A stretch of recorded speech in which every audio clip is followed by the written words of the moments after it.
আজকে করবো পৃথিবীর সব থেকে ঝাল আম মাখা পার্ট 2। তাই প্রথমে নিলাম দুটো আম, তারপরে একটা কলা পাতা কেটে ধুয়ে নিলাম, তারপরে আমগুলোকে ভালো করে পিস পিস করে কেটে নিলাম।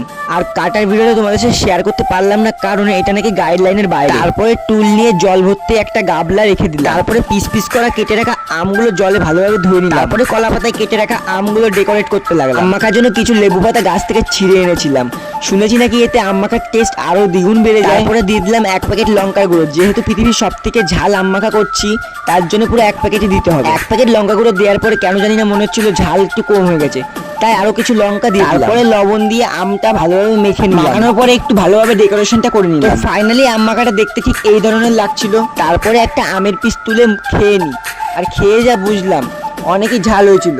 তারপরে আমি চলে যাই কলের দিকে। কার কার আজকের মিনি ব্লগটা ভালো লেগেছে, ভালো লাগলে অবশ্যই চ্যানেলটিকে লাইক করে পাশে থাকবে, আর সত্যি করে বলবে কার কার জিভে জল এসেছে। দেখা হচ্ছে নেক্সট ব্লগে, বাই বাই।